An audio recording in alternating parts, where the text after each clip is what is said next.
Assalamualaikum warahmatullahi wabarakatuh. Perkenalkan, nama saya Dodi Arso Wibowo. Saya adalah salah satu dosen atau staf pengajar di Prodi D3 Keperawatan Stikes Karya Husada Kediri. Ya. Pada kesempatan kali ini saya akan memberikan mata kuliah asuhan keperawatan anak dengan beban 3 SKS 14 TM 2 kali 50 menit. Nah, pada mata kuliah ini saya akan menjelaskan manfaat dari mata kuliah ini adalah mahasiswa mampu mengambil sikap melalui asuhan keperawatan itu baik di rumah sakit maupun di klinik, bila mana nanti mahasiswa itu bekerja atau mahasiswa praktek langsung pelayanan di rumah sakit. Terus kemudian deskripsi mata kuliah ini adalah mata kuliah ini membahas tentang konsep dasar kepada keperawatan anak. Jadi dengan menggunakan pendekatan proses keperawatan diharapkan anak akan menguasai asuhan keperawatan dengan cara yang baik dan benar. Terus kemudian pada capaian pembelajaran di sini kompetensi pembelajaran pada asuhan keperawatan anak ini adalah mencegah terjadinya kegawatan keperawatan pada anak atau mencegah anak mengalami suatu resiko hospitalisasi. Nah, yaitu resiko di mana pada waktu anak dirawat itu nanti dia mengalami resiko yang namanya hospitalisasi, dan hal ini bisa meminimalkan dampak dari resiko hospitalisasi tersebut. Nah, pada capaian pembelajaran ini kita melakukan suatu pembelajaran pada konsep anak sakit maupun konsep pada anak sehat. Serta kita juga akan mempelajari bagaimana perspektif keperawatan anak, kemudian pertumbuhan dan perkembangan anak. Nah, untuk lebih jelasnya mari kita melakukan proses pembelajaran pada mata kuliah kita kali ini. Pediatric nursing ya. Dalam perspektif pediatric nursing ini kita akan mempelajari bagaimana sih asuhan keperawatan pada anak ya. Tetapi sebelumnya terlebih dahulu kita harus mempelajari, harus tahu dulu bagaimana sih anak itu ya. Jadi kesimpulannya itu anak itu bukan hanya miniatur orang dewasa, tapi anak itu mampu untuk bertumbuh dan berkembang ya. Nah, oleh karena itu kita terlebih dahulu harus tahu apa sih pengertian dari anak itu. Untuk yang pertama-tama, pengertian dari anak ini menurut Undang-Undang RI nomor 4 tahun 79 tentang kesejahteraan anak, yaitu anak itu adalah seseorang yang belum mencapai umur 21 tahun dan belum pernah kawin ya. Itu dari perspektif anak ya. Kemudian WHO, menurut pendapat WHO, anak yaitu seseorang yang mencapai usia 15 tahun. Ya, ini menurut perspektif dari WHO seperti itu. Nah, kemudian kalau masa anak ini mulai lahir sampai dengan usia 18 tahun, ya, atau masa remaja. Dalam hal ini mempunyai ketergantungan pada manusia dewasa sekitarnya. Nah, kita ambil suatu logika yang mudah saja. Ya, sewaktu Anda kecil, Anda itu tergantung sama orang tua atau tidak? Tergantung apa tidak? Mulai dari makan, minum, cara berpakaian, itu kira-kira kita tergantung dari orang tua enggak? Misalnya kita umur 2 tahun, ya siapa yang memilihkan pakaian? Siapa yang mengajari jalan, mengajari makan? Tentunya adalah orang yang lebih dewasa, ya. Dalam hal ini adalah anak tersebut. Nah, oleh karena itu, tidak salah kalau beberapa definisi itu mengatakan bahwa anak ya atau remaja mulai dari lahir sampai usia remaja ini mempunyai ketergantungan pada manusia dewasa yang berada di sekitarnya. Nah, oleh karena itu prinsip-prinsipnya di sini adalah anak itu bukan miniatur orang dewasa, tetapi sebagai individu yang unik. Nah, dikatakan sebagai individu yang unik, dia mampu bersosialisasi dengan anak lainnya, berhubungan dengan anak lainnya. Oleh karena itu dikatakan sebagai apa? Sebagai individu yang unik. Nah, kemudian anak adalah sebagai individu yang unik yang mempunyai kebutuhan sesuai dengan tahap dari perkembangan anak tersebut. Itu kalau menurut beberapa definisi ya, itu seperti itu. Mempunyai sesuai dengan tahap pertumbuhan dan perkembangan pada anak tersebut. Terus kemudian dalam hal ini ya pelayanan keperawatan anak itu berorientasi pada upaya pencegahan penyakit dan peningkatan derajat kesehatan, bukan hanya mengobati anak yang sedang sakit. Jadi kita sebagai pelayan keperawatan ini kita harus berupaya berorientasi pada upaya pencegahan penyakit dan peningkatan derajat kesehatan. Contohnya sekarang ini kan lagi masa pandemi ya. Bagaimana upaya pelayanan keperawatan, bagaimana upaya pencegahan terhadap penyakit, terhadap virus misalkan. Ya, misalkan dengan cara apa? Kita melaksanakan 5M pada anak ya, supaya anaknya tetap terhindar atau tidak mengalami sesuatu sakit ya. Ini makanya kenapa pelayanan keperawatan anak itu sangat berorientasi pada upaya pencegahan penyakit dan peningkatan derajat kesehatan. Kemudian keperawatan anak ini merupakan disiplin ilmu kesehatan yang berfokus pada kesejahteraan anak. Sehingga perawat itu bertanggung jawab secara komprehensif dalam memberikan asuhan keperawatan anak. Nah, apa yang dimaksud dengan bertanggung jawab secara komprehensif? Nah, artinya komprehensif itu menyeluruh dari segi apa? Aspek bio, psiko, sosio, spiritual, dan kultural. Dari aspek seperti itu, ya. Ini makanya dikatakan secara komprehensif, ya. Terus kemudian praktek keperawatan anak ini juga mencakup kontrak dengan anak dan keluarga. Nah, jadi pelayanan keperawatan anak itu bukan hanya di rumah sakit saja, tetapi juga nantinya kita juga berada di dalam suatu komunitas. Perawat itu kan tidak hanya berada di dalam pelayanan keperawatan berada di rumah sakit, tetapi juga berada di pelayanan keperawatan komunitas juga ada. Ya, oleh karena itu praktek keperawatan anak ini mencakup kontrak dengan anak dan keluarga. Artinya apa? Contohnya kalau anak usia 3 tahun, kalau kita mau melakukan tindakan, siapa yang kita mintai izin? Orang tua atau anaknya? Ayo. Siapa Rizal? Orang tua apa anaknya? Tentunya tua, Pak. Nah, orang tua.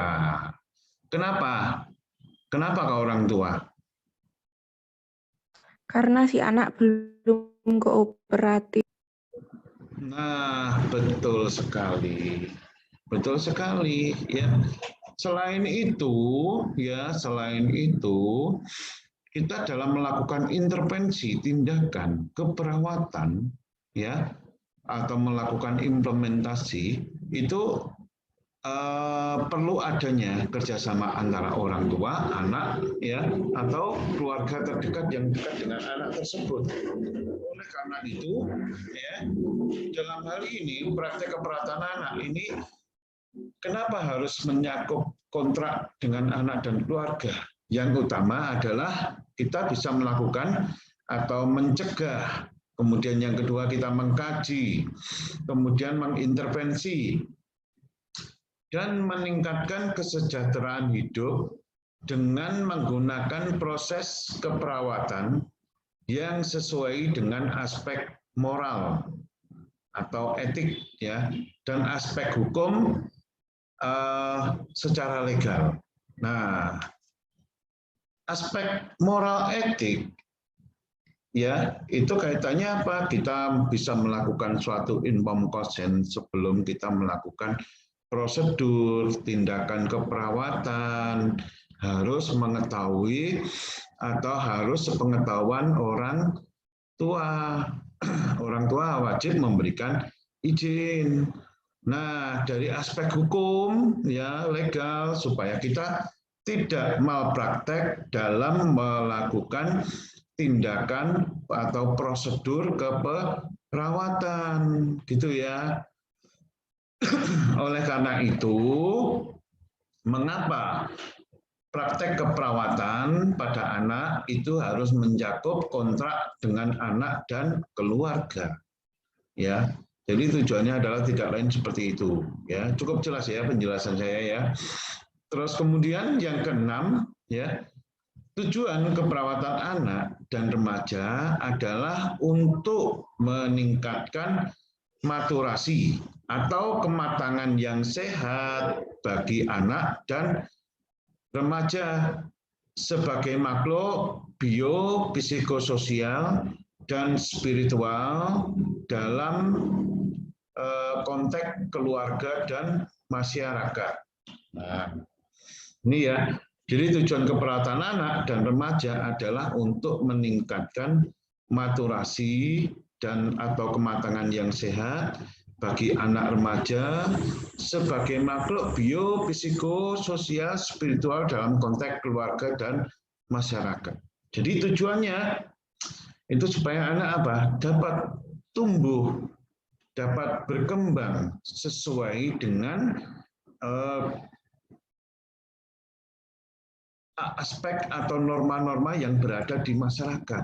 Untuk mendapatkan itu semua, maka peran orang tua dalam wajib memberikan yang namanya pola asah, pola asih, dan pola asuh.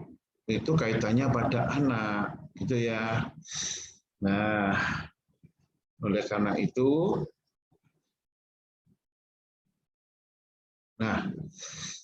dari sini ya perlunya suatu pemahaman tentang health during childhood, ya.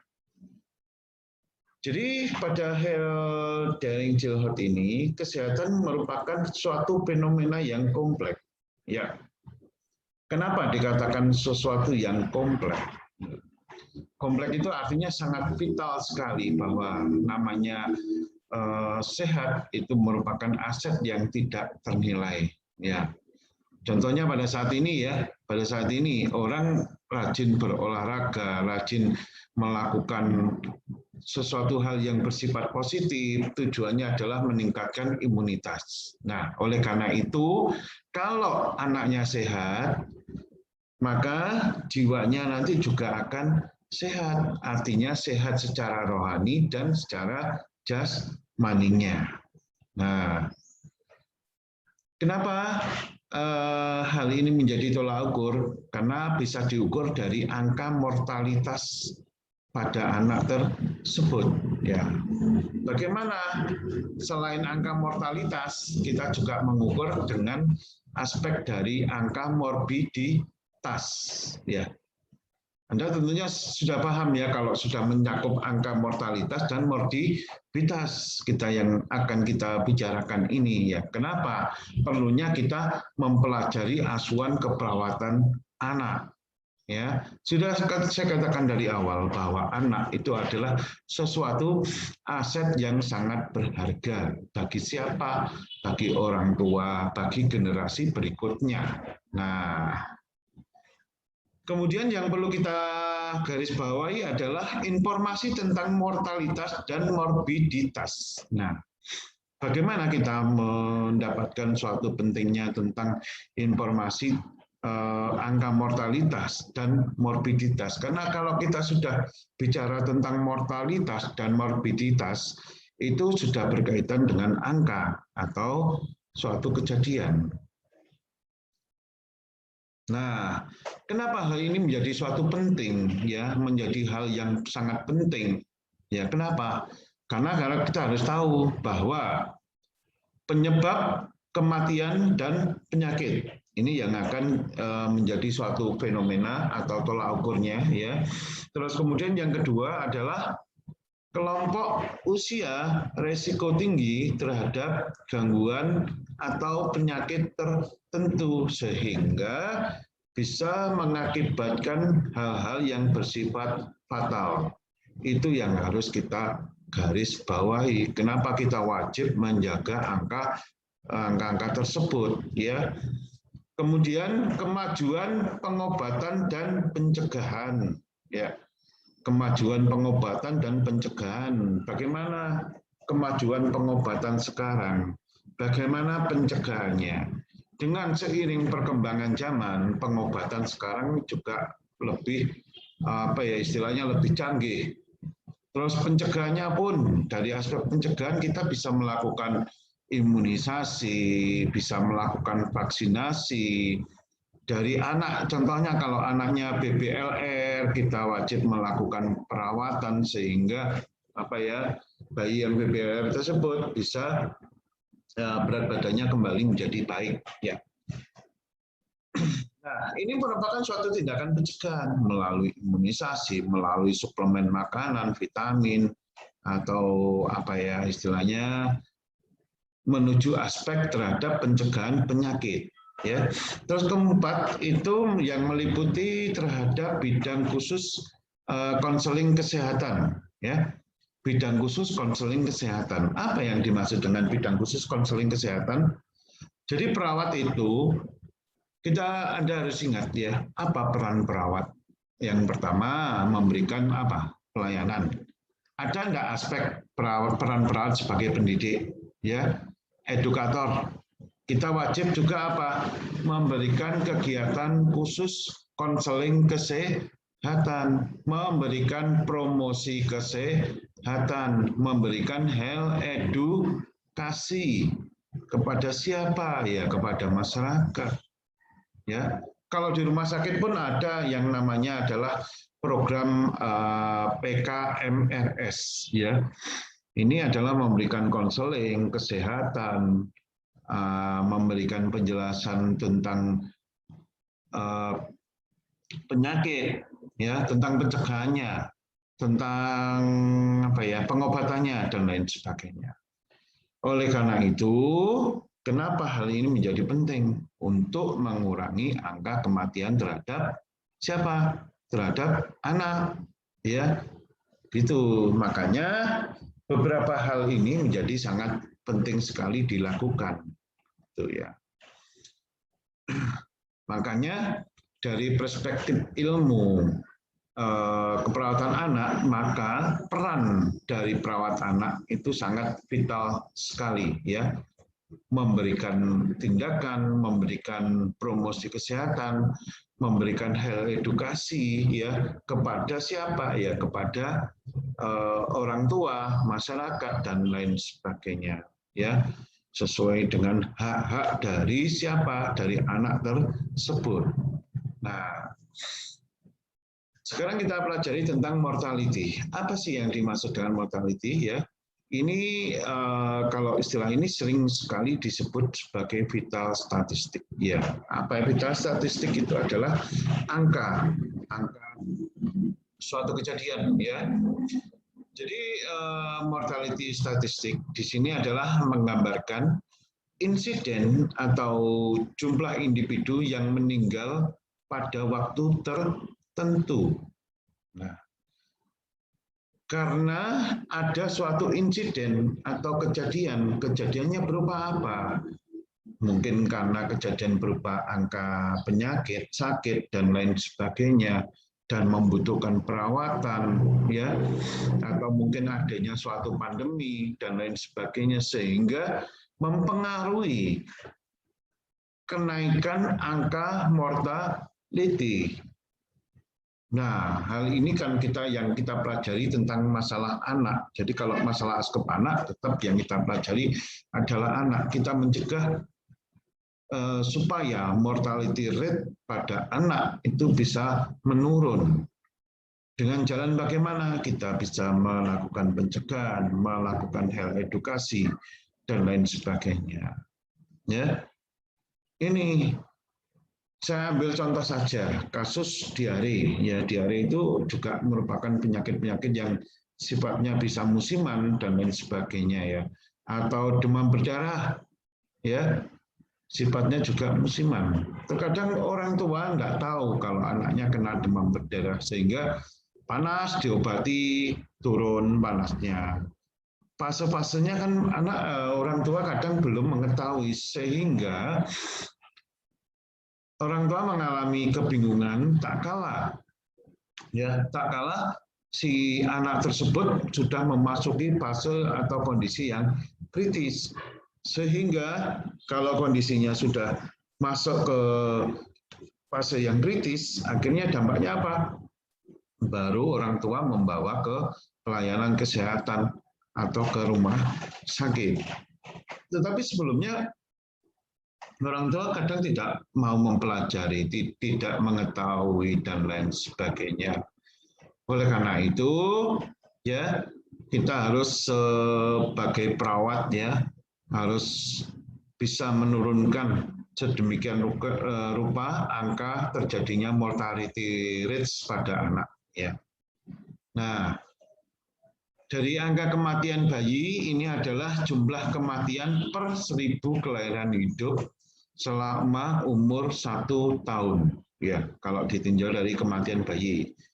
Nah, angka tersebut ini bisa dibagi menjadi, yang pertama adalah kematian neonatus, yaitu umur kurang dari 28 hari. Terus kemudian mortalitas pasca neonatus itu 28 hari sampai 11 bulan. Ya. Ini adalah mortalitas pasca neonatus. Ya. Ini dari segi kematian bayi. Nah, kalau child mortality di sini adalah ini bagi anak yang berusia lebih dari 1 tahun. Nah, sehingga angka kematiannya hampir selalu lebih rendah dibandingkan dengan angka kematian bayi. Ya, kenapa? Karena di usia lebih dari 1 tahun mungkin daya tahan tubuhnya sudah bagus, organ-organnya sudah berkembang atau berfungsi dengan baik, anaknya sudah kooperatif, sudah dapat pemberian makanan tambahan, dan lain sebagainya. Sehingga child mortality-nya lebih rendah dibanding dengan angka kematian pada bayi. Gitu ya.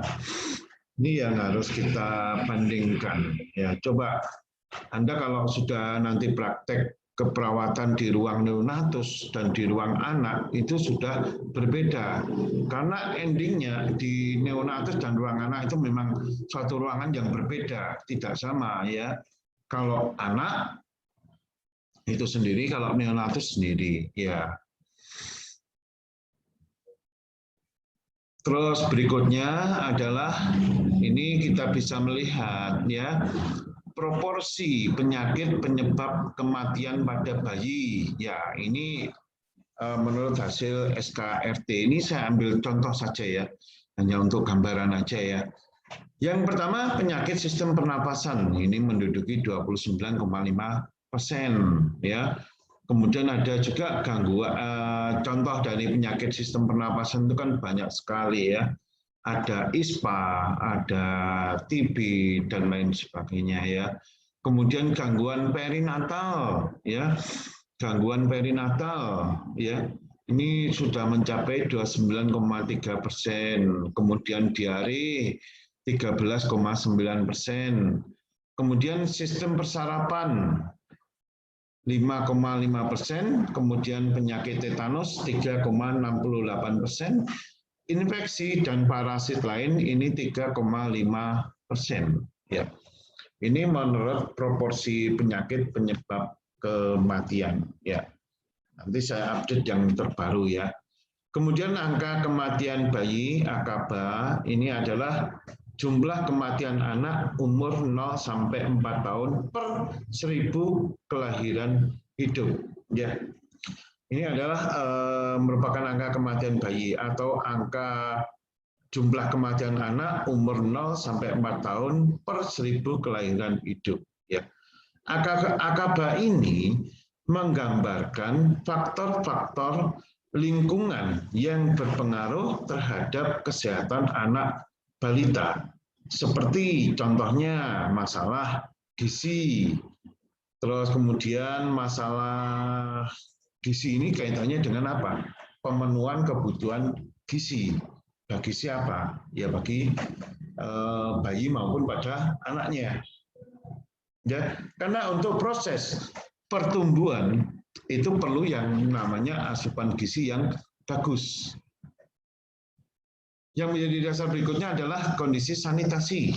Ya, sanitasi ini bisa mencakup luas ya, di mana anak tersebut tinggal. Ya, nah contohnya begini. Ya, anak yang hidup di dekat tempat pembuangan sampah atau TPA dengan anak yang hidup di lingkungan yang jauh lebih baik. Tentunya ini mempunyai faktor pengaruh terhadap suatu kejadian penyakit. Ya. Nah, ini yang membedakannya. Sedangkan berikutnya adalah penyakit menular. Ya. Penyakit menular ini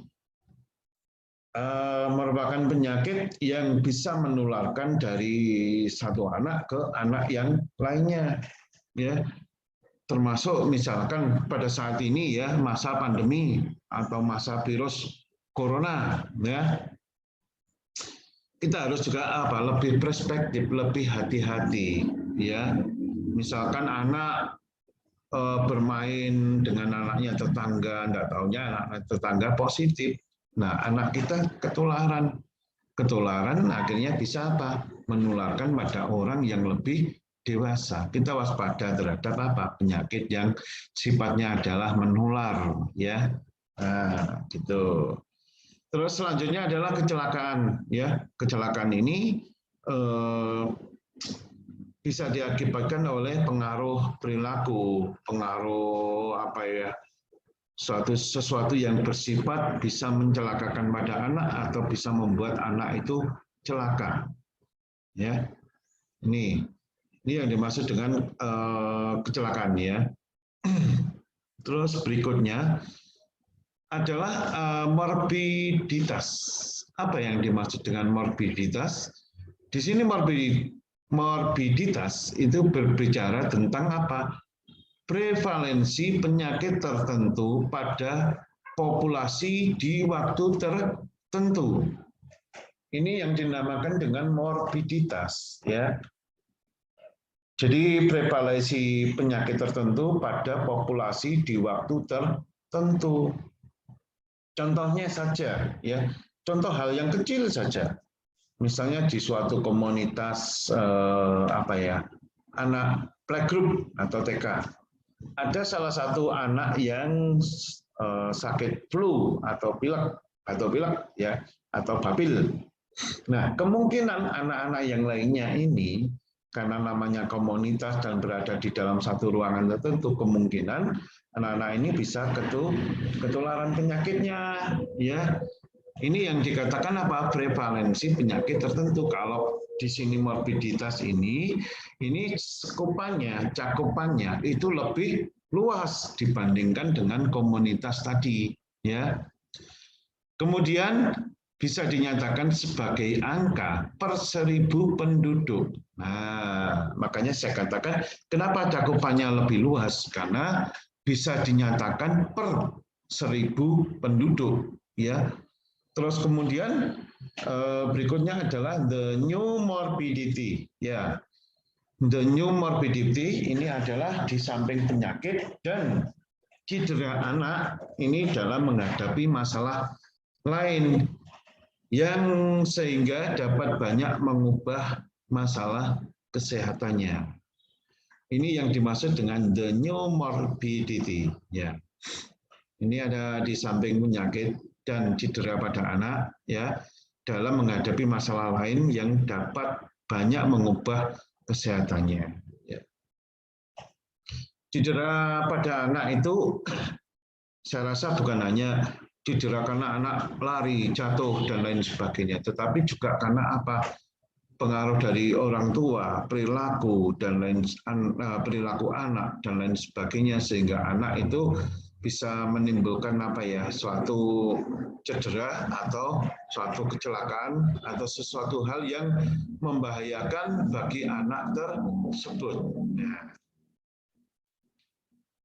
Terus kemudian berikutnya ini menurut Guttmacher dan kawan-kawan, ini kelompok yang berisiko tinggi ini adalah yang pertama dari strata ekonomi yang paling bawah.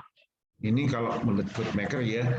Kemudian usia 7-14 tahun, kemudian jenis kelaminnya laki-laki dengan orang tua tunggal atau single, ya. Terus kemudian memiliki gangguan fisik yang kronik, keterampilan baca rendah, angka tidak masuk sekolah tinggi. Ini menurut beberapa pakar adalah sebagai berikut.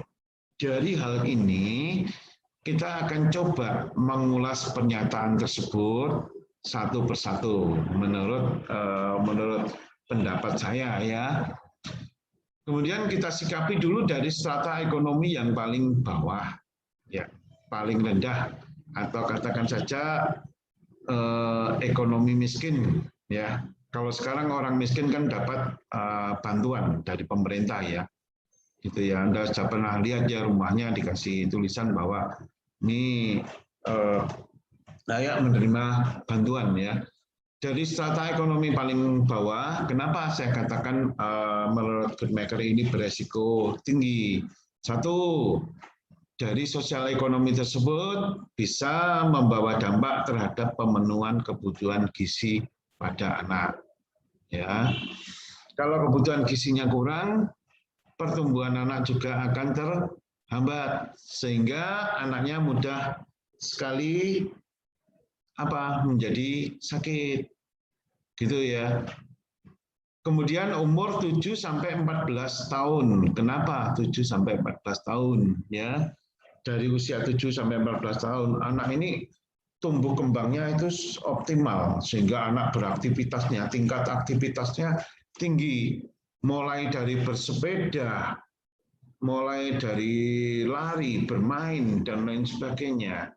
Selain itu, pada usia 7-14 tahun, anak itu selalu ingin tahu, rasa keingintahuannya itu tinggi, ya.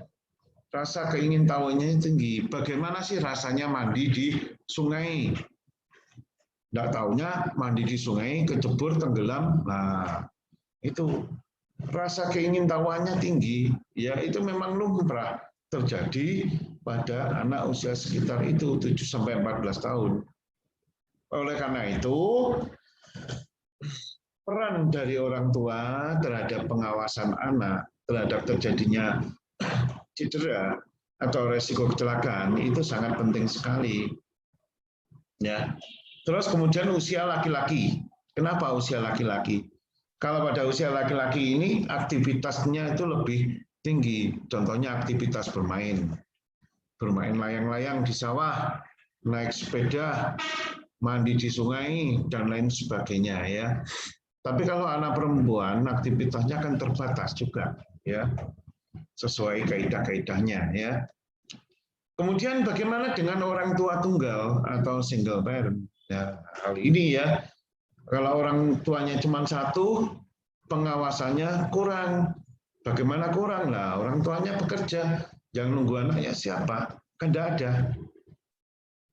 Anaknya bebas, mau pergi bermain, mau pergi kemana saja, itu tidak ada tidak ada yang mengawasi. Itu istilahnya di situ. Terus kemudian memiliki gangguan fisik yang kronik, ya, memiliki gangguan fisik yang kronik. Contohnya gangguan fisik yang kronik itu apa? Ya, penyakit-penyakit tertentu yang diidap oleh anak tersebut. Contoh misalnya penyakit autoimun, ya, sehingga mempengaruhi terjadinya sakit pada anak tersebut, ya. Terus kemudian keterampilan baca yang rendah. Ya, kalau keterampilan baca rendah, secara otomatis ya, ini anak tidak bisa menalar atau melogika atau membaca rambu-rambu dan lain sebagainya. Angka tidak masuk sekolah tinggi. Nah, kejadian ini anak lebih sering dia bermain dengan teman-temannya, tidak memikirkan sekolahnya. Aktivitasnya apa? Lebih banyak aktivitas di luar rumah. Ya, dia tidak beban untuk apa? Belajar. Tidak beban untuk sekolah. Kalau aktivitas sekolahnya ini berkurang.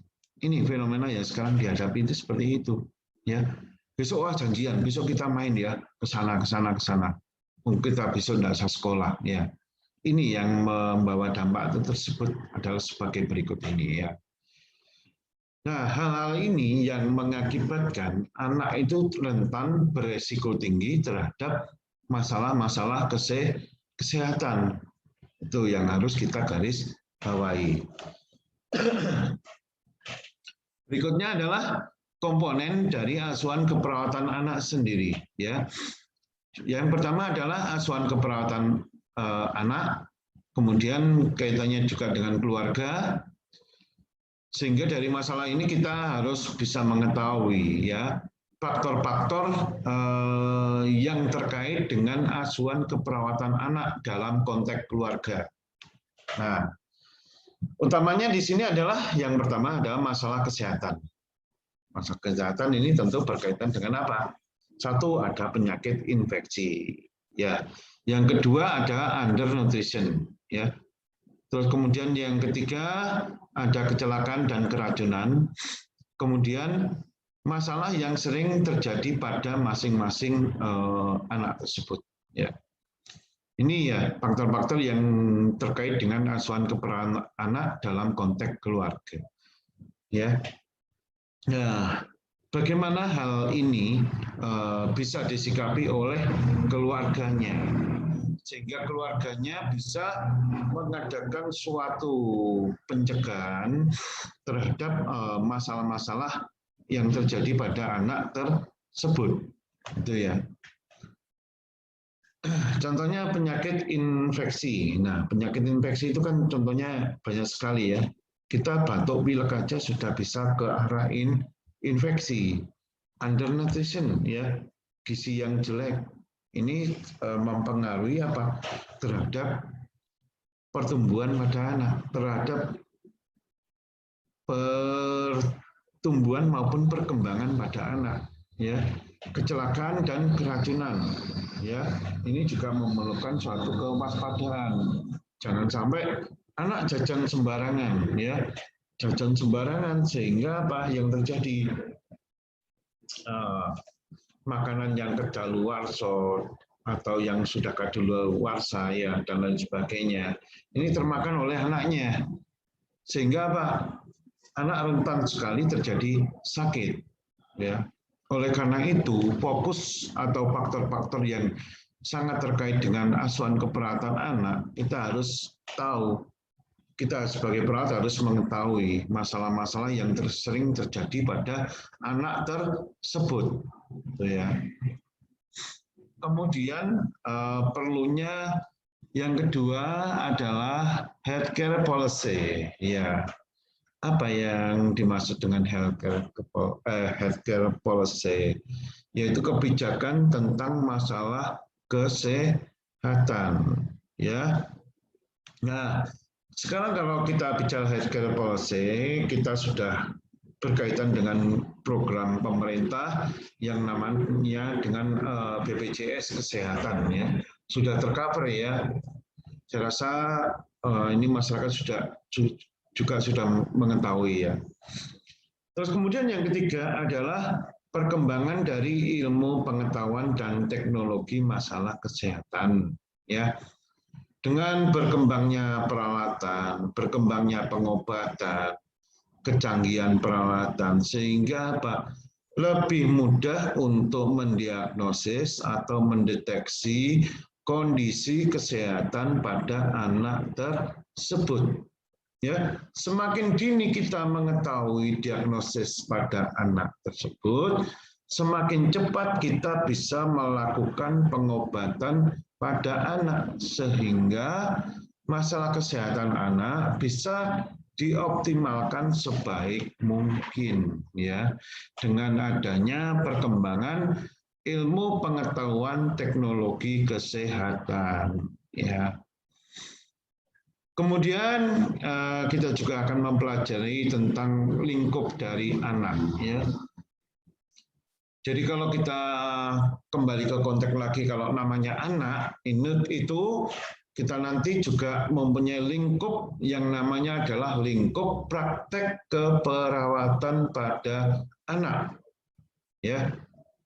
Jadi anak ini menjadi suatu perspektif yang penting juga selain orang dewasa. Ya.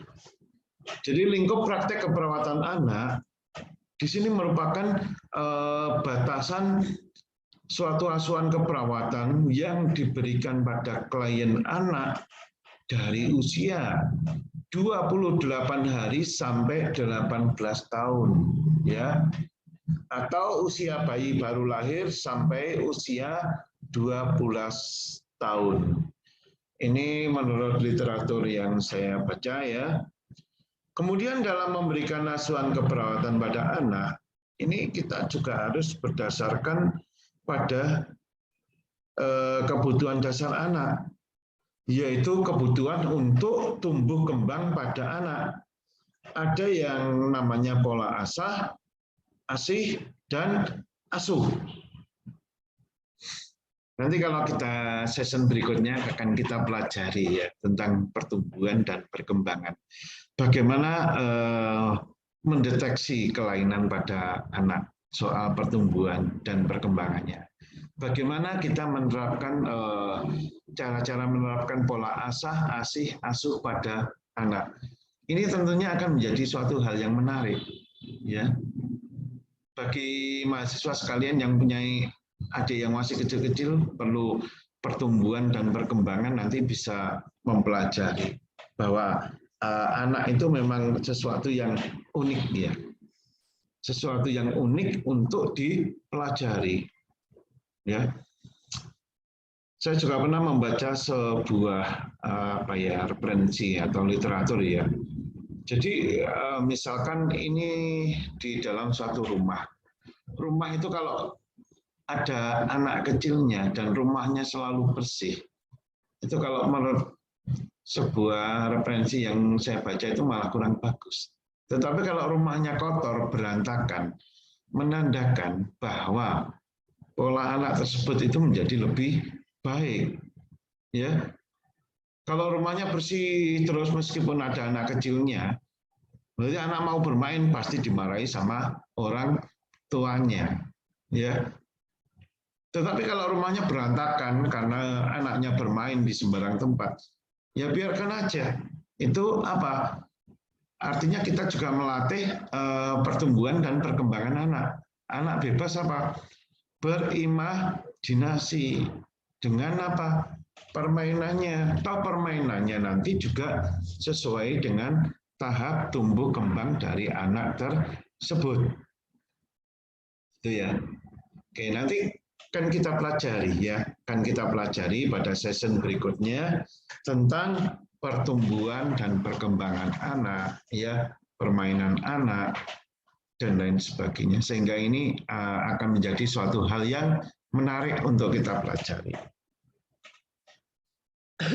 Nah, berikutnya adalah apa yang dimaksud dengan kebutuhan asuh itu, ya. Nanti akan kita ulas lebih dalam ya pada session berikutnya. Sekarang ini Anda biar tidak penasaran aja ya. Kebutuhan asuh itu adalah merupakan kebutuhan fisik yang harus dipenuhi dalam proses pertumbuhan dan perkembangan yang meliputi gizi, nutrisi, kebutuhan pemberian tindakan keperawatan dalam meningkatkan dan mencegah penyakit, ya.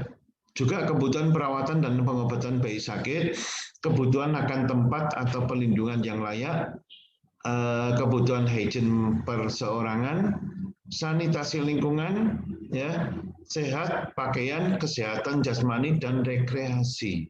Nah, ini yang dimaksud dengan kebutuhan asuh, ya. Nah, beberapa yang saya ulas tadi mungkin sekarang saya ganti ke Anda, ke mahasiswa. Adakah sesuatu yang mau yang ditanyakan mengenai seputar topik perspektif keperawatan anak ini? Silahkan kalau ada yang mau ditanyakan, boleh angkat tangan dan kita berdiskusi. Monggo silahkan kalau ada yang mau ditanyakan. Kalau tidak ada, nanti kita lanjutkan session perkuliahan kita, ya. Silakan loh ya, kalau ada yang mau ditanyakan, tidak apa-apa. Oh ini Pak Dudi, saya kurang jelas ini. Oke, nanti kita akan menjelaskan ulang, ya. Monggo, silakan. Kalau misalkan ada yang mau diklarifikasi, ditanyakan, siap untuk menjawab, ya. Nah, berikutnya adalah kebutuhan ASI, ya. Kebutuhan ASI ini adalah kebutuhan ini berdasarkan adanya suatu pemberian kasih sayang atau memperbaiki psikolog anak, hubungan anak dan orang tua, ya, atau orang yang di sekelilingnya.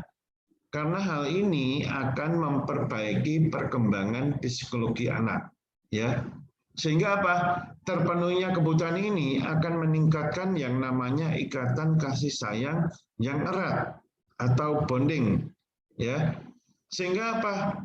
Terciptanya basic trust atau rasa percaya yang kuat. Makanya tidak salah, ya. Kalau anak kecil misalnya usia 5 tahun, 4 tahun, 3 tahun, selalu ingin dekat dengan siapa? Dengan ibunya terus. Tidur nggak mau ditinggal mamanya, ya. Itu namanya apa? Sudah ikatan kasih sayangnya erat atau sudah bonding, ya. Sehingga apa? Sudah tercipta rasa percaya yang kuat. Coba kalau anak Anda lihat ya, ada orang asing, anaknya ketakutan. Itu hal yang wajar, enggak apa-apa, itu malah bagus. Kenapa? Karena anak tersebut belum terciptanya belum adanya basic trust, ya, pada orang asing yang belum dia kenal. Beda kalau dengan orang tua, ya, sudah ada bonding, sudah terciptanya basic trust. Sehingga apa? Ditinggal orang tuanya kerja nangis, tidak dikelonin orang tuanya nangis dan lain sebagainya, bahkan sakit saja harus apa? Orang tuanya tidak bisa kemana-mana, itu harus minta ditunggui. Itu sesuatu hal yang wajar, ya, pada anak tersebut karena sudah ada basic trust, gitu ya. Terus kemudian kebutuhan asa, ya. Apa sih yang dimaksud dengan kebutuhan asa ini? Yaitu adalah pemberian stimulasi sejak dini sehingga ini akan memperbaiki perkembangan anak sehingga perkembangan psikososial, kecerdasan, kemandirian, dan kreativitas pada anak ini akan sesuai dengan harapan usia tumbuh kembangnya. Ya, ini sesuai dengan harapan usia tumbuh dan kembangnya. Ya.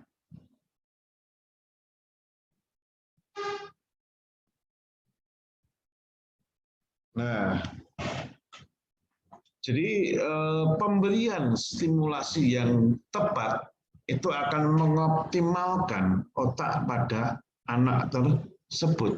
Kalau sejak dini anak Anda ajarkan kekerasan, nanti dewasanya juga akan keras, gitu ya.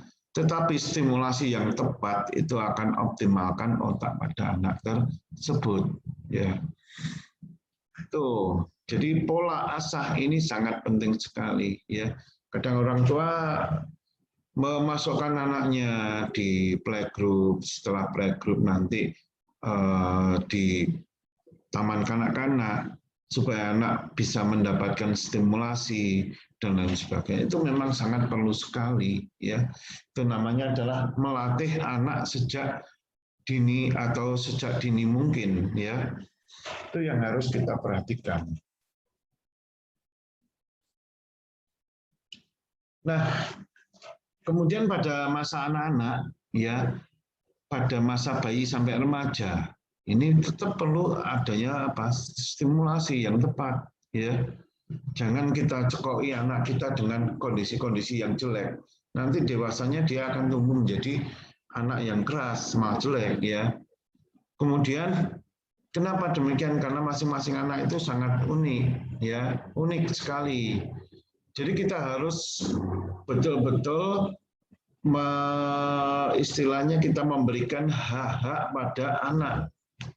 Itu sudah sesuai dengan deklarasi Perserikatan Bangsa-Bangsa, ya.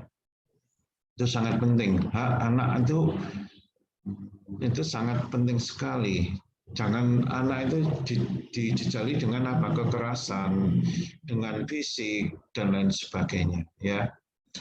Terus kemudian apa sih hak dari anak tersebut? Yang pertama, anak bebas dari diskriminasi, ya. Anak bebas dari diskriminasi. Kalau zaman dulu, ya, zaman dulu mungkin beda. Kalau masak ikan, masak ayam, ya mungkin ya, itu yang diutamakan adalah kepala keluarganya, bapaknya. Tetapi sekarang enggak, yang diutamakan siapa? Anaknya, ya. Ini bukan mendiskriminasi, tetapi lebih mengutamakan kepentingan dari anak tersebut. Sehingga anak itu mendapatkan sesuatu yang layak, ya, untuk tumbuh kembang yang optimal atau seoptimal mungkin. Terus kemudian anak berikutnya adalah berkembang secara fisik dan mental, ya. Fisik dan mental yang bagus mempengaruhi terhadap perkembangan anak. Bagaimana Pak? Misalnya anaknya idiot, karena ada. Supaya anak fisik dan mentalnya bagus, misalnya disekolahkan di sekolah luar biasa dan lain sebagainya. Ya, bagaimana Pak anaknya retardasi mental? Itu kita harapkan anak itu mendapatkan pelayanan yang layak, ya, sesuatu yang layak, yang wajib diterima oleh anak tersebut sesuai dengan haknya dari anak tersebut. Nah, berikutnya anak itu mempunyai nama dan bangsa, ya, mempunyai suatu kewarganegaraan, ya, itu yang lebih penting, ya. Bahkan sekarang ada anak itu sudah mempunyai yang namanya suatu identitas, ya, kartu KIA, ya, kartu identitas anak, ya. Terus kemudian mendapatkan gizi yang cukup, ya, gizi yang cukup. Artinya kebutuhan pangannya bagus, anak mendapatkan sesuatu makanan yang layak, ya. Terus kemudian anak mendapatkan rumah sebagai tempat tinggal, kemudian rekreasi dan pelayanan kesehatan. Kalau pelayanan kesehatan sekarang sudah optimal loh ya. Mulai dari bayi sampai anak sudah dicek masalah kesehatannya.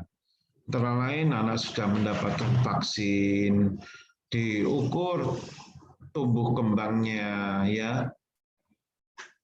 Kalau dulu melalui DDST ya untuk melihat tumbuh kembang anak, sekarang sudah ganti lagi ya. Sehingga apa? Pelayanan kesehatan yang didapatkan oleh anak itu bisa sebaik mungkin dan seoptimal mungkin sesuai apa? Sesuai masalah kesehatan yang didapatkan oleh anak tersebut. Itu ya. Terus kemudian berikutnya anak juga dididik dalam semangat persahabatan di tengah masyarakat ya. Jangan, makanya saya katakan jangan dididik anak dalam lingkup kekerasan. Nanti anaknya apa? Pasti sangat keras ya. Tetapi kalau anak dididik dalam semangat persahabatan, sosialnya bagus, sehingga ketika anak sudah masuk playgroup, masuk sekolah TK, itu dia tidak minder, tidak malu, tidak takut sama temannya. Kadang anak menolak untuk sekolah, ya, menolak dimasukkan playgroup, alasannya takut, ya, dan lain sebagainya.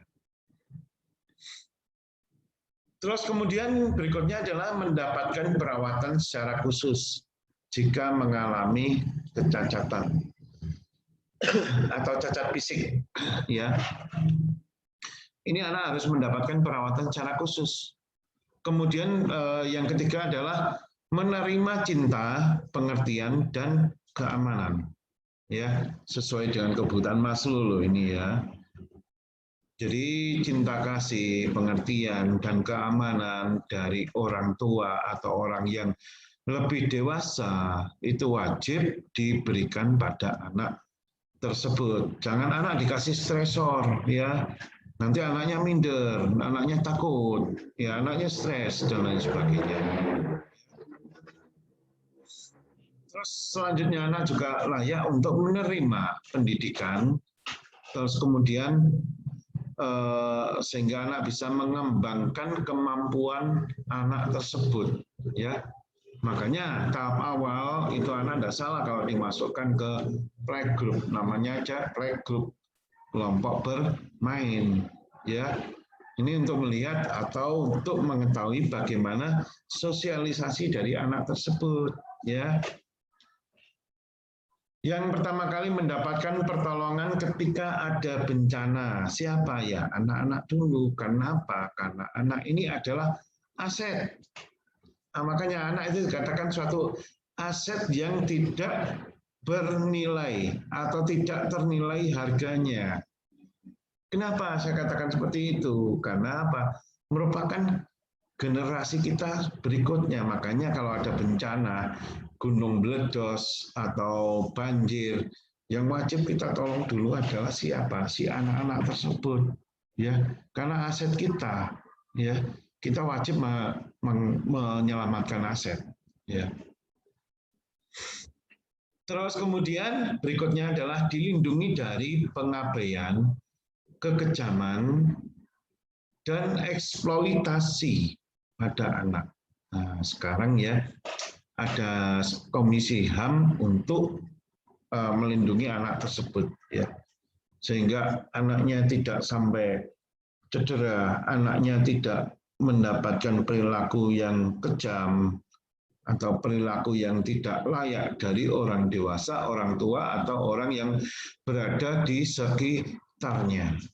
Itu ya.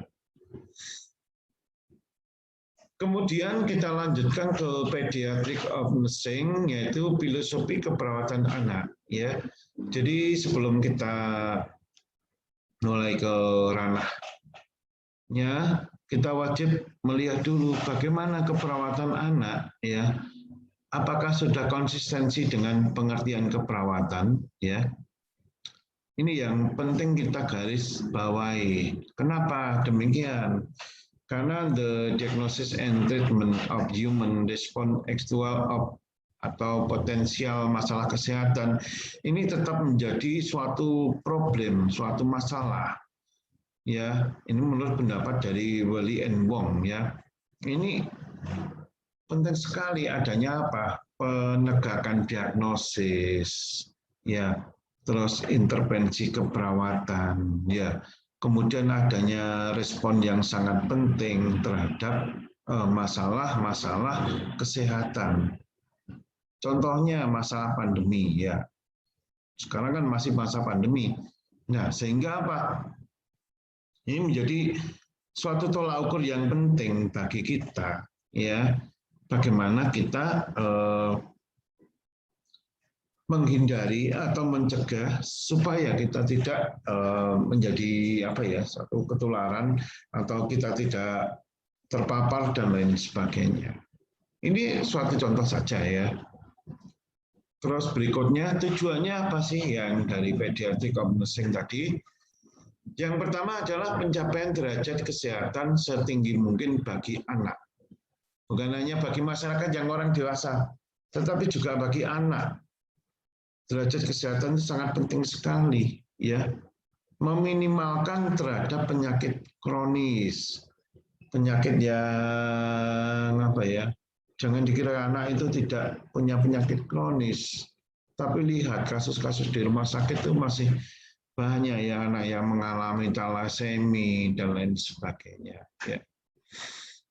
Sehingga apa pencapaian derajat kesehatan yang setinggi mungkin bagi anak itu sangat penting sekali, dan ini sudah kita sudah melihat ya program-program, contohnya program imunisasi mulai dari bayi sampai anak menginjak usia remaja ya. Nah, dari hal ini maka kita harus mengetahui bagaimana sih kunci filosofi keperawatan anak tersebut ya. Yang pertama adanya family center care, yaitu dengan menghargai kemampuan yang dimiliki oleh keluarga. Jadi keluarga itu sangat luar biasa, ya. Saya katakan sangat luar biasa, walaupun dari beberapa segi kemampuan rendah dan lain sebagainya. Tapi saya katakan ini sangat luar biasa. Kenapa?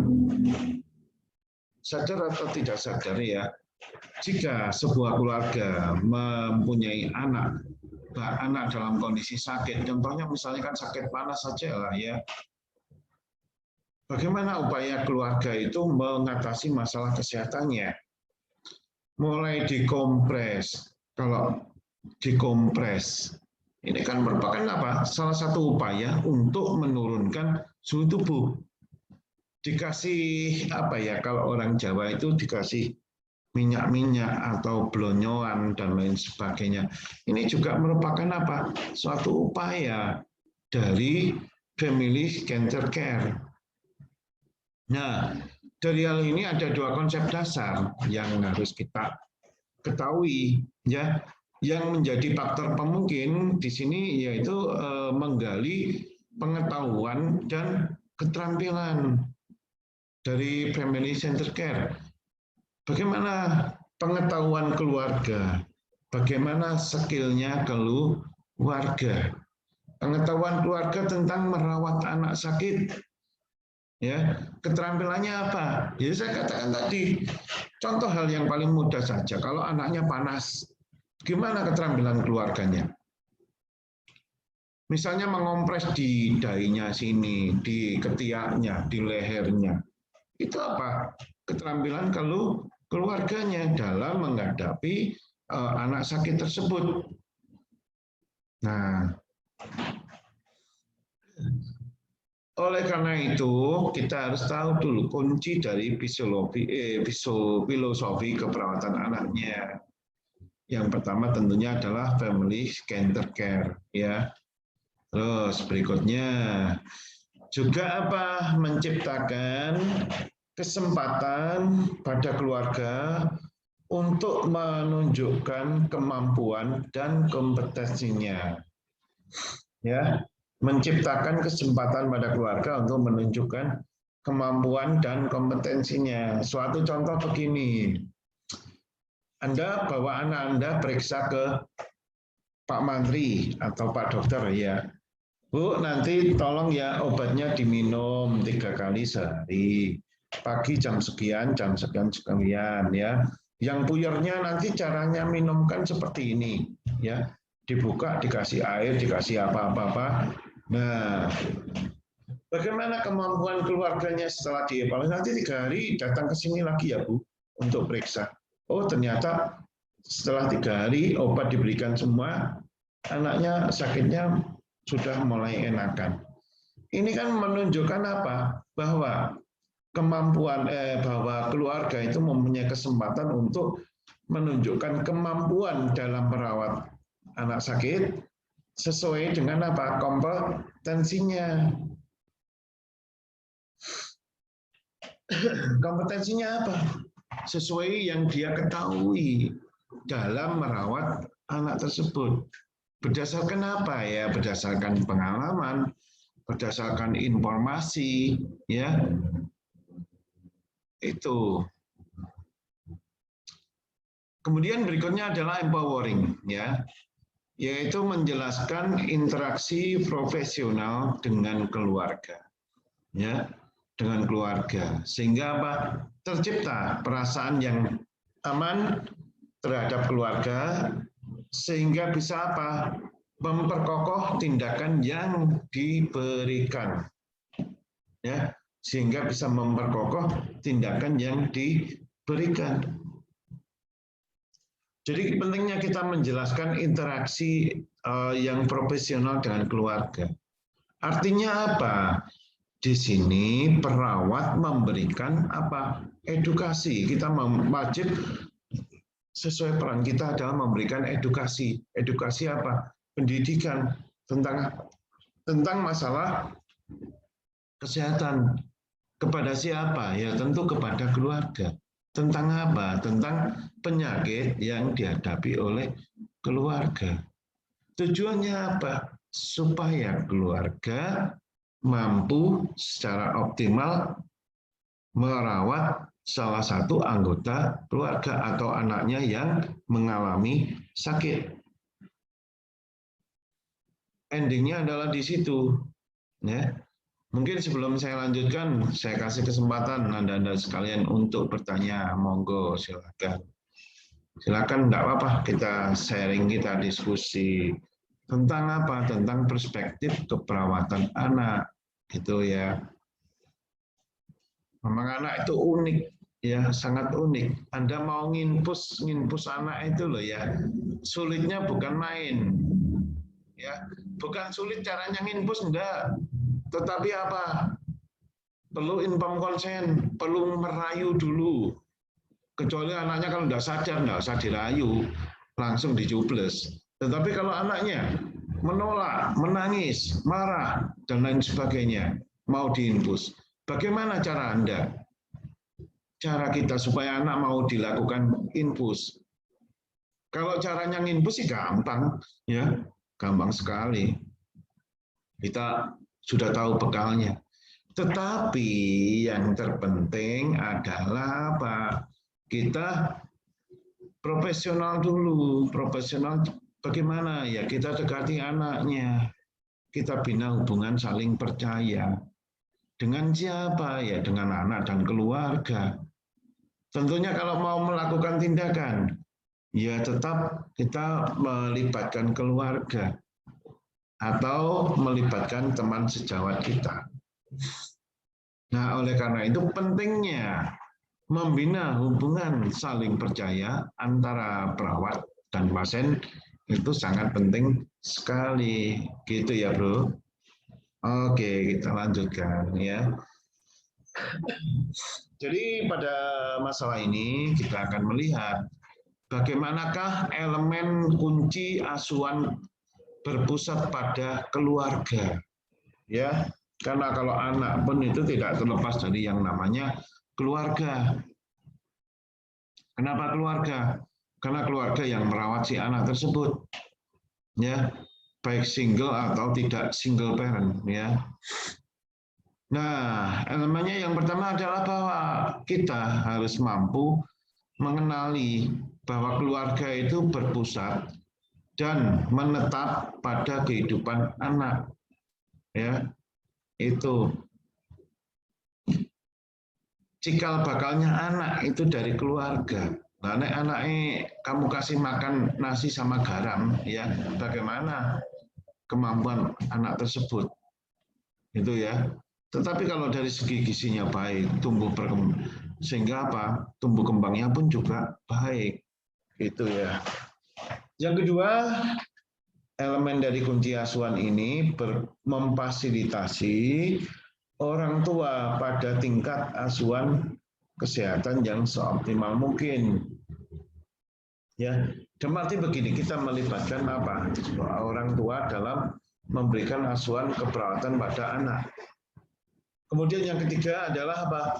Menghormati keanekaragaman ras, suku, budaya, dan sosial ekonomi. Ya, kita menghormati keanekaragaman mulai dari ras, suku, budaya, dan sosial ekonomi.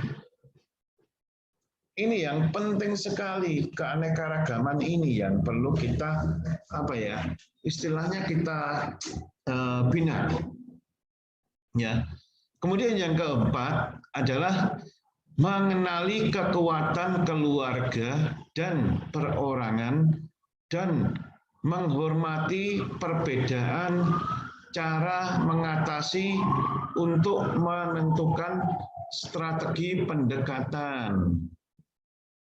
Jadi kita harus mengkaji dulu. Kita kaji bagaimana keluarganya. Karena apa? Kita ingin mengetahui bagaimana pola keluarganya tersebut. Ya, kita tidak bisa memaksakan kehendak pada keluarga ketika anaknya sakit. Kenapa? Karena setiap kita melakukan suatu tindakan, kita perlu persetujuan. Persetujuan dari mana? Dari orang tua. Ya.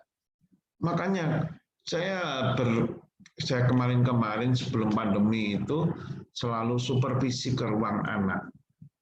Ya, sesuatu yang unik itu saya lihat. Ya, ada anak umur 1 tahun sakit. Ya, di lingkar di perutnya itu dikasih jimat-jimat sama orang tuanya. Enggak apa-apa, itu haknya dari siapa? Dari orang tuanya. Kita, Pak, jangan dikasih ini, enggak boleh kita bilang seperti itu, ya. Itu kita harus apa? Menghormati dari haknya mereka, ya. Nah, baru kalau perilakunya kurang tepat terhadap masalah kesehatan, kita wajib mengingatkan, gitu ya. Nah, sebab apa? Mereka punya trust, punya kepercayaan, punya self-efficacy terhadap anak tersebut. Ya, kita harus memahami sampai itu. Jangan, anak itu sama bapaknya dikasih kalung, kalungnya ada jimatnya. Ya biarin aja, tidak apa-apa. Toh kan tidak mengganggu masalah kesehatan pada anak, kan gitu. Ya. Terus kemudian yang kelima adalah berbagi dengan orang tua dengan cara mendukung informasinya lengkap dan tidak bias. Tujuannya apa?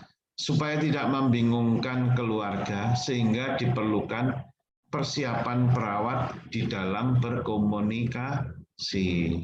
Ya.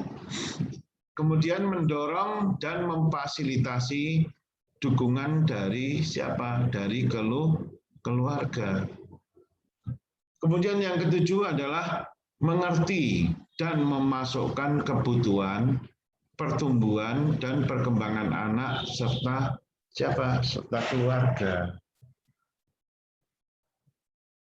Ya. Jadi kenapa Pak dari tadi yang dibahas ini Pak, kita tidak masuk ke asuhan keperawatan anak sakit misalnya diare Pak? Oh, jangan dulu ya. Tadi di awal sudah saya katakan ini kan pertama kali, jadi kita harus tahu dulu bagaimana isi dari rencana pembelajaran semester tersebut. Makanya untuk perkenalan di awal asuhan keperawatan ini perlu saya berikan gambaran-gambaran, ya. Gambaran-gambaran berupa apa? Ya berupa tentang perspektif keperawatan anak sebelum kita masuk ke asuhan keperawatan anak. Sesuai dengan apa? Rencana sesuai dengan RPS yang telah saya bagikan kepada Anda. Jadi tahu tujuannya mempelajari asuhan keperawatan anak itu kayak apa. Bukan hanya menjelaskan asuhan keperawatan anak, enggak, tetapi kita perlu dulu mengetahui bagaimana perspektif terhadap keperawatan anak yang sebaik mungkin, ya. Makanya di awal dan sebagian kan sudah saya kasih RPS, ya, rencana pembelajaran semester. Itu sebagai pedoman Anda, sebagai hal yang Anda harus persiapkan adalah di situ.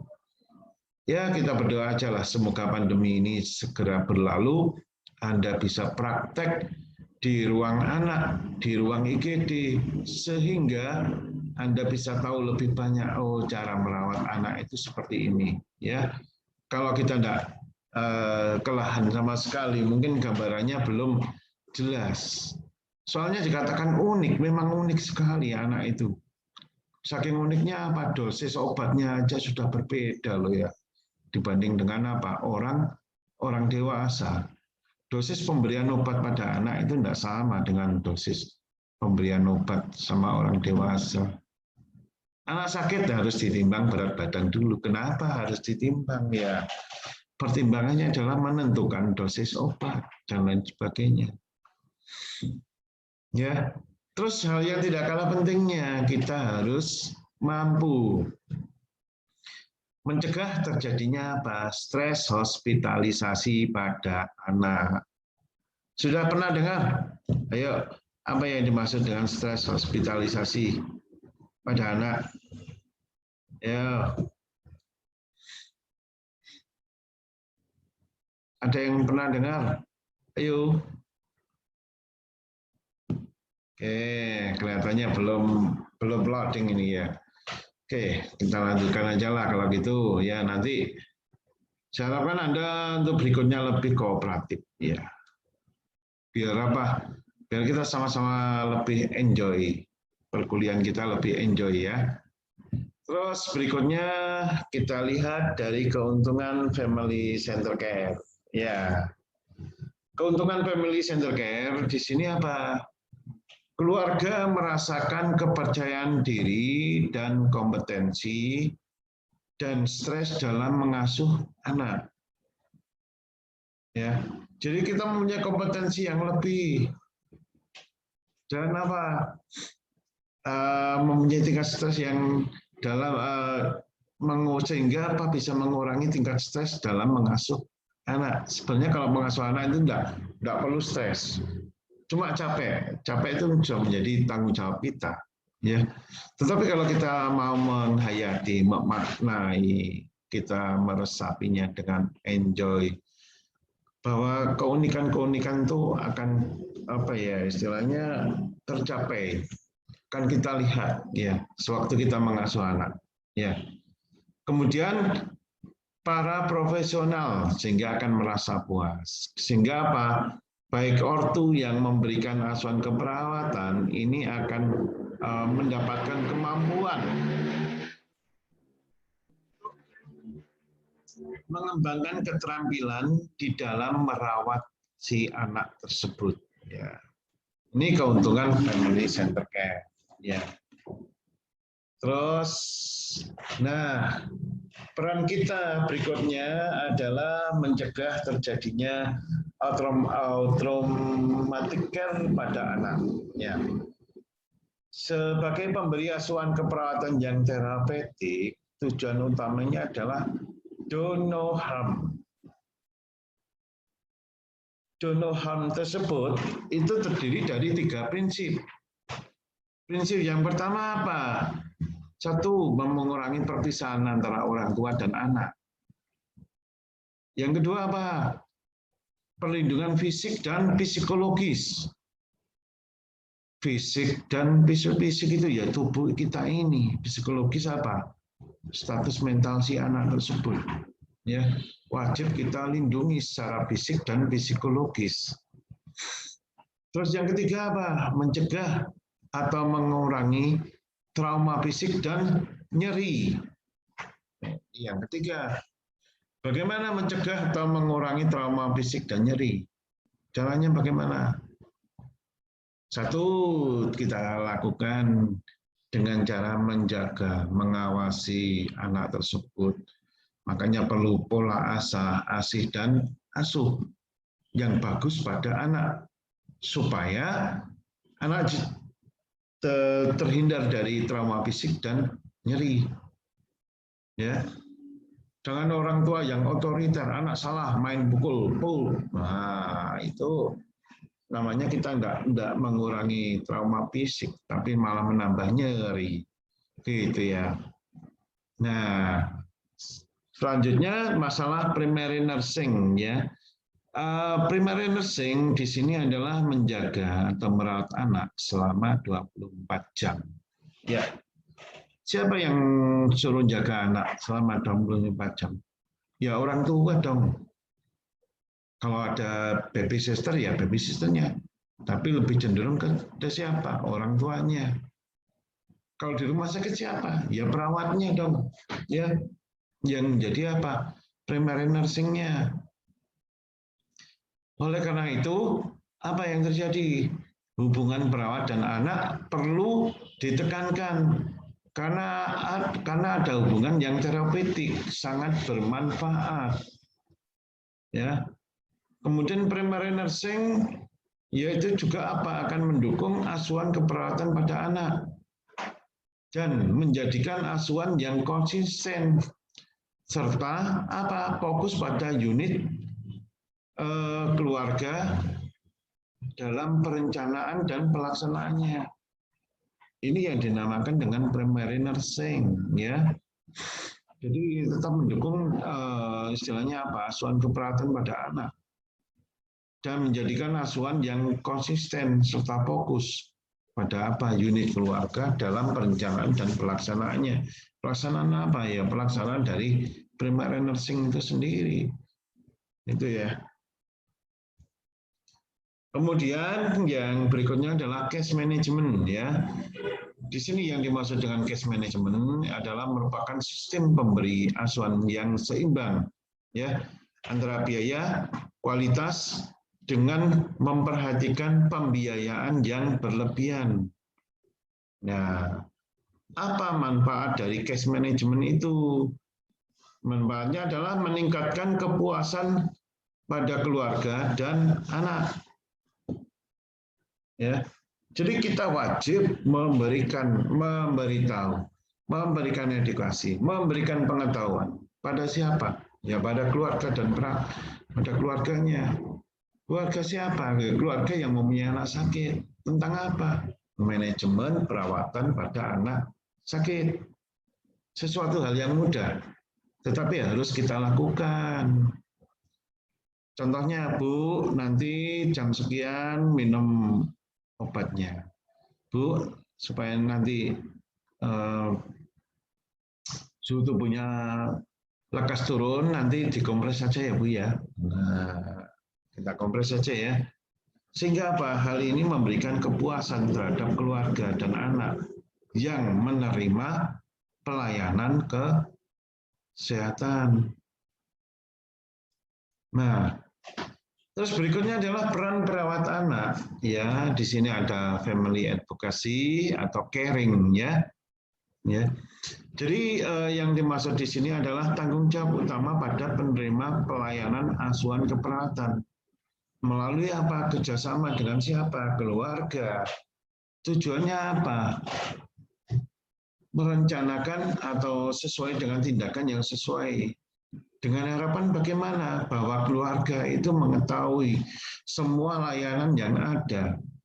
Sehingga kita bisa memberikan informasi yang terlibat dalam perawatan anak. Ya. Jadi kesimpulannya apa? Kita harus menunjukkan sebuah rasa yang harus kita lihat itu, kita bisa memperhatikan, bisa memberikan kasih sayang, memberikan yang empati pada siapa ya, pada anaknya, ya. Makanya kalau perawat yang dinas di ruang anak itu blater-blater, ya, blater-blater. Makanya prinsip 3S itu harus dipakai, apa, senyum, salam, dan sapa. Siapa yang disenyumi? Ya anaknya. Siapa yang disapa? Anak dan keluarganya. Siapa yang disalami? Ya keluarga dan pasiennya. Itu kira-kira yang harus kita pertimbangkan, ya. Jadi jangan masuk ruang perawatan dengan tidak tersenyum, tidak boleh, ya. Namanya perawat harus caringnya harus bagus, 3S-nya harus bagus, ya. Terus selanjutnya yang kedua adalah disease prevention, health promotion, ya. Jadi pendekatan terbaik pada apa? Melalui pencegahan, pendidikan, petunjuk atau antisipasi dalam mencegah suatu penyakit atau cedera fisik, sehingga apa? Mempengaruhi kesehatan mental, gitu ya. Kemudian yang ketiga adalah perlunya yang namanya health edukasi, yaitu bisa melalui pendidikan kesehatan, ya. Karena peran perawat juga adalah sebagai pendidik, ya, efektif, sehingga efektif tidak hanya pada satu arah, tetapi arahnya luas, global, ya. Kita memberikan health edukasi yang bagus pada masyarakat, pada keluarga, pada pasiennya, ya, sehingga keluarga atau pasiennya itu sangat puas terhadap asuhan keperawatan yang diberikan oleh perawat. Itu ya. Kemudian support atau konseling, ya. Support atau konseling ini adalah dukungan, yaitu untuk memenuhi kebutuhan emosional yang dapat berupa melalui mendengar, menyentuh, terus kemudian keberadaan fisik, ya. Jadi konseling ini juga saling tukar ide, pendapat, atau menyelesaikan masalah bersama. Ya, support atau konseling itu sangat penting sekali. Jadi kita sebagai pendengar yang bagus, ya, kita juga bisa menyentuh. Artinya menyentuh itu memberikan apa ya? Memberikan atau mengayomi dengan cara menepuk pundaknya dan lain sebagainya, ya. Itu yang terpenting. Support counseling.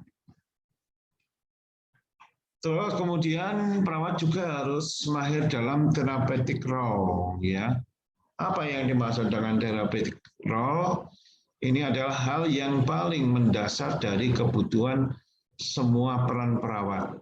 Nah, utamanya tentang pemulihan kesehatan melalui apa? Suatu aktivitas keperawatan, ya. Aktivitas keperawatan bisa berupa apa ya? Prosedur keperawatan.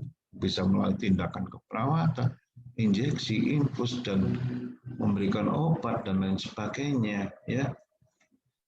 Perawat juga terlibat dalam memenuhi kebutuhan fisik dan emosi anak. Nah, perawat itu selalu punya banyak akal, ya, banyak akal. Untuk apa? Ya, untuk memenuhi kebutuhan fisik dan emosi anak. Anak tidak mau didekati, ya caranya bagaimana? Ajak anak untuk kenalan, ajak anak untuk bermain, tapi jangan lama-lama. Ya, jangan menunjukkan emosi kita, tetapi kita tetap menggunakan prinsip 3S, ya. Kemudian aspek penting peran terapeutik melalui apa? Pengkajian dan evaluasi status, ya. Evaluasi status apa? Statusnya pasien, riwayat penyakit masa lalu, pernah dibawa kemana aja, kalau sakit diobati dengan apa. Itu penting sekali loh, ya. juga pengkajiannya apa keluhannya pasien, keluhan utama yang dirasakan oleh si pasien tersebut. Gitu ya. Dalam terapeutic role juga harus memperhatikan apa?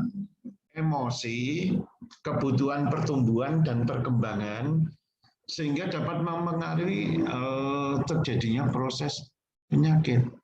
Itu sangat penting sekali dilakukan ya. Sehingga apa? Peran perawat dan keluarga itu harus betul-betul optimal ya. Terus yang selanjutnya perawat juga bisa sebagai koordinasi ya, kolaborasi, kemudian riset, mengembangkan ilmu keperawatan melalui penelitian, kemudian juga healthcare planning, terlibat dalam pengambilan keputusan dan perencanaan.